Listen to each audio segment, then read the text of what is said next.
ಏನೋ ಕೆಲಸ ಏನೋ ಒತ್ತಡದಲ್ಲಿ ಒಂದೊಂದು ದಿನ ಅಡುಗೆ ಮಾಡೋಕ್ಕೆ ಟೈಮೇ ಇರೋಲ್ಲ. ಆದರೆ ಮಾಡಲೇಬೇಕಾಗುತ್ತೆ. ಅಡುಗೆ ಅಂತೂ ಮಾಡಲೇಬೇಕಲ್ಲ. ಅಡುಗೆ ಮಾಡಲೇಬೇಕು, ಟೈಮ್ ಇಲ್ಲ ಅಂತ ಅನ್ನುವಾಗ ನಾವು ಮಾಡುವಂತಹ ಕೆಲವೊಂದು ರೆಸಿಪಿಗಳನ್ನು ನಿಮ್ಮೊಟ್ಟಿಗೆ ಶೇರ್ ಮಾಡಿದ್ದೇನೆ. ಅದರಲ್ಲಿ ಸಹ ಇದು ಒಂದು ಬದನೆಕಾಯಿ ಬಜ್ಜಿ ಎಲ್ಲರಿಗೂ ಸಹ ಉಪಯೋಗವಾಗುತ್ತದೆ. ಹಾಯ್ ಫ್ರೆಂಡ್ಸ್, ಎಲ್ಲರಿಗೂ ನಮಸ್ಕಾರ. MSA ಕನ್ನಡ ಲಾಗ್ಗೆ ಸ್ವಾಗತ.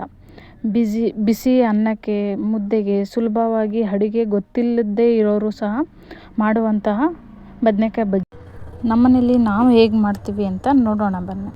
ನಾವು ಮೊದಲಿಗೆ ಒಂದು 5 ಬದನೆಕಾಯನ್ನು ತೊಗೊಂಡಿದ್ದೀವಿ. ಅದನ್ನು ತಗೊಂಡು ತೊಳೆದಿಟ್ಕೊಂಡಿದ್ವಿ. ಒಂದು ಕಡೆ ಈರುಳ್ಳಿಯನ್ನು, ಟೊಮೊಟೊ ಇಟ್ಕೊಂಡಿದ್ವಿ. ಬದನೆಕಾಯಿನ ಈ ಥರ ಉದ್ದುದ್ದಕ್ಕೆ ಹೆಚ್ಕೋಬೇಕು. ಗ್ಯಾಸ್ ಹಚ್ಬಿಟ್ಟು ಏನು ಬದನೆಕಾಯಿನ ಉದ್ದುದ್ದಕ್ಕೆ ಹೆಚ್ಚಿಟ್ಕೊಂಡಿದ್ವಲ್ಲ, ತೊಳೆದಿಟ್ಕೊಂಡಿದ್ವಿ ಬದನೆಕಾಯಿನ, ಅದನ್ನ ಉದ್ದುದ್ದಕ್ಕೆ ಹೆಚ್ಚಿಟ್ಕೊಂಡು ಒಂದು ಪಾತ್ರೆಗೆ ನೀರು ಹಾಕಿ, ಒಂದು ಸೈಡ್ ಅನ್ನಕ್ಕೆ ಇಟ್ಟಿದ್ವಿ. ಅನ್ನ ರೆಡಿ ಆಗ್ತಾಯಿದೆ. ಒಂದು ಪಾತ್ರೆಗೆ ನೀರು ಹಾಕಿ ಇದನ್ನು 1 ನಿಮಿಷ ಬೇಯಿಸ್ಕೋಬೇಕು.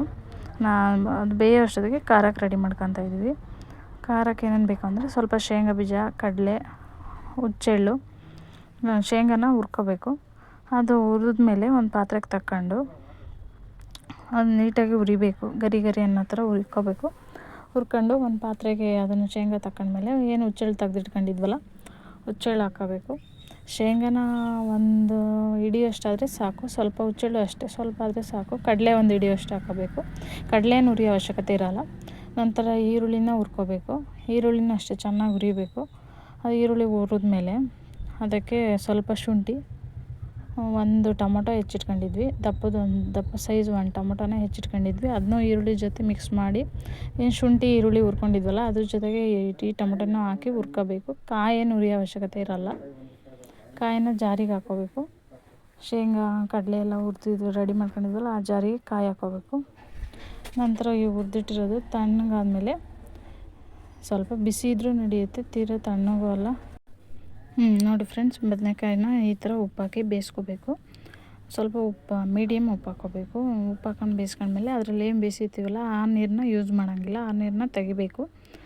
ಬದನೆಕಾಯಿ ಬೆಂದ ನಂತರ ಖಾರಕ್ಕೆ ನಾವು ಏನೇನು ಹುರಿದಿಟ್ಕೊಂಡಿದ್ವಲ್ಲ ಆ ಜಾರಿಗೆ ಹಾಕ್ಕೊಂಡು ಅದಕ್ಕೆ 2 ಸ್ಪೂನ್ ಖಾರದ ಪುಡಿ, ಒಂದು ಅರ್ಧ ಸ್ಪೂನ್ ಸಾಂಬಾರು ಪುಡಿ, ಸ್ವಲ್ಪ ಹುಣಸೆಹಣ್ಣು ಅದರಲ್ಲೇ ಹುಳಿ ಹಾಕ್ಬಿಟ್ಟು ರುಬ್ಕೊಂಬರ್ತಾಯಿದ್ದೀವಿ. ನಂತರ ಒಗ್ಗರಣೆಗೆ ಎಣ್ಣೆ ಹಾಕಿ ಸ್ವಲ್ಪ ಸಾಸಿವೆ ಮತ್ತು ಸ್ವಲ್ಪ ಈರುಳ್ಳಿ, ಸ್ವಲ್ಪ ಉಪ್ಪು ಹಾಕಿ, ಸ್ವಲ್ಪ ಅರಿಶಿನ ಹಾಕಿ ಬಾಡಿಸ್ಕೋಬೇಕು. ಸ್ವಲ್ಪ ಈ ಥರ ಬಾಡಿಸಿದ್ಮೇಲೆ ಸ್ವಲ್ಪ ತಣ್ಣಗಾಗಬೇಕು. ಒಗ್ಗರಣೆ ಮಾಡಿದ್ದು ಏನು ರುಬ್ಬಿಟ್ಕೊಂಡಿದ್ವಲ್ಲ ಆ ಮಸಾಲೆನ ಮಿಕ್ಸ್ ಮಾಡ್ಕೋಬೇಕು. ಅದೆಲ್ಲ ಮಿಕ್ಸ್ ಮಾಡಿದ್ಮೇಲೆ ನೋಡಿ ಈ ಥರ ಆಗಬೇಕು ರುಬ್ಬಿರೋ ಮಸಾಲೆ.